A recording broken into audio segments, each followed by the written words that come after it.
Alors j'ai assisté comme beaucoup d'entre vous, impuissant à ce spectacle désolant et pitoyable de Notre-Dame de Paris en feu hier soir. Déjà c'était un événement qui m'a pris aux tripes. Je ne supporte pas de voir une bibliothèque brûlée, de voir des œuvres d'art détruites, des monuments comme ceux-ci qui partent en fumée.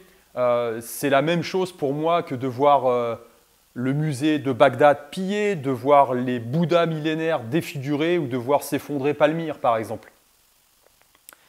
Donc c'est quelque chose qui m'est particulièrement insupportable. Et là, en l'occurrence, il y a quelque chose de viscéral puisqu'il s'agit de Notre-Dame de Paris, il s'agit de la culture française, de la culture européenne, de la culture occidentale tout court qui est attaquée. Alors, ce n'est pas le premier bâtiment, évidemment. Est-ce qu'il y a eu une intention criminelle derrière? Est-ce qu'il y a eu une erreur humaine? J'ai ma petite idée là-dessus. Je ne vais pas m'étendre en zone publique sur mon avis personnel.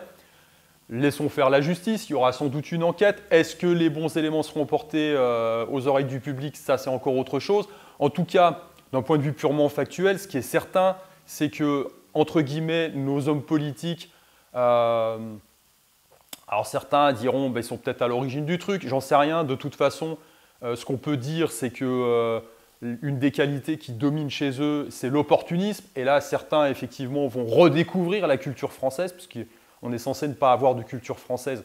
Alors, la destruction de Notre-Dame de Paris, c'est une façon de faire une forme d'union sacrée. On va englober les chrétiens là-dedans, alors qu'entre parenthèses, on n'en a rien à foutre de vos gueules.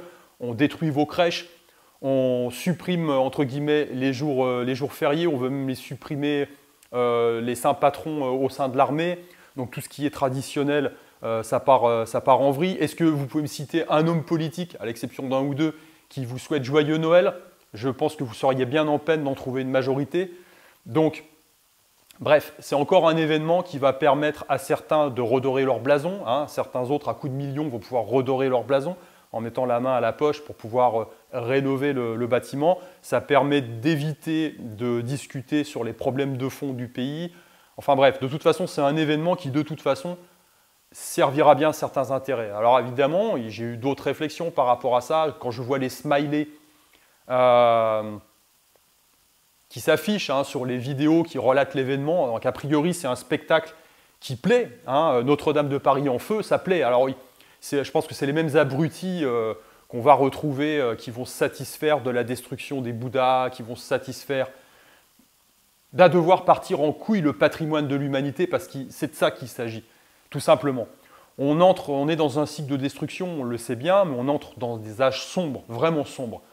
Et là, pour le coup, quand on parlait du Moyen-Âge, avec cette échelle de valeur, parce que moyen, après il y a eu la Renaissance, donc ça veut dire que nos ancêtres étaient des débiles, des débiles profonds évidemment, parce que c'est sûr que quand on se promène sur le parvis d'une cathédrale, et même quand on pénètre dans ces vaisseaux de pierre et de verre, on se dit effectivement que nos ancêtres devaient être des bons à rien finis pour être capables de construire de telles merveilles. Voilà. Alors la réalité du truc, c'est quoi? Eh bien, c'est qu'on a affaire à des gens qui, il y a des siècles avant, ont en toute abnégation, avec un talent fabuleux, réussi à élever sur Terre de telles constructions qui sont destinées à passer les siècles. Alors peut-être pas la bêtise humaine, on en a la preuve encore malheureusement, mais qui sont destinées à passer les siècles, qui servent de témoignage, qui servent de transmission d'un savoir, d'une certaine notion de la beauté, de la spiritualité aux générations futures. Voilà. Et donc ça, nos ancêtres sont des barbares, moyenâgeux. Eux étaient capables de ça. Alors nous, en tant qu'individus modernes, progressistes, qu'est-ce qu'on va léguer à nos enfants? Dites-moi. Chaque enfant qui naît en France aujourd'hui a déjà 30 000 € de dette sur sa tête, alors qu'il ne l'a pas décidé du tout. Notre culture part en vrille, totalement, on laisse faire plein de choses qui ne devraient pas être faites. On va léguer quoi? Des selfies avec des oreilles de lapin sur Instagram, un monceau de dettes. Voilà ce qu'on va léguer à nos enfants. On hypothèque leur futur, tout simplement. On essaye de modifier le socle structurel et traditionnel de notre civilisation, de notre société, pour laisser quoi? Pour laisser du vide, pour laisser du vent. Voilà. Donc ça, c'est quelque chose qui moi, me retourne les tripes personnellement. Alors effectivement, voir toute la classe politique, entre guillemets, s'indigner, regarder le spectacle, entre guillemets, avec désolation, alors que ce sont les premiers responsables. Ce sont les premiers responsables. Alors, certains diront, bah oui, ils n'ont pas eu le temps de construire la frontière autour de Notre-Dame, comme ils veulent faire avec la Tour Eiffel. Splendide. Non, je pense qu'il y avait des choses à faire, il y a des choses à faire. Le seul problème, c'est qu'on est effectivement dans un cycle de destruction. On l'observe un peu partout. Notre-Dame qui brûle, bah, c'est un acte éminemment symbolique. Pour moi, c'est l'effondrement de la civilisation occidentale. Alors, on peut lui cracher à la gueule, à cette civilisation occidentale. Évidemment, il y en a beaucoup qui vont lui reprocher beaucoup de choses. Tous les gens qui ont le temps court de l'histoire, qui voient la malversation de nos hommes politiques, qui s'organisent pour aller foutre la merde dans des pays où on n'a rien à faire. Mais quand on prend le temps long de l'histoire, cette petite lumière qui vacille, je parle à tous les gens qui se réjouissent de ça, cette petite lumière qui vacille, le jour où elle va disparaître, qu'est-ce qui va rester? On voit déjà au Proche-Orient le retour de l'esclavage, par exemple. Ça va être top, ça va être topissime.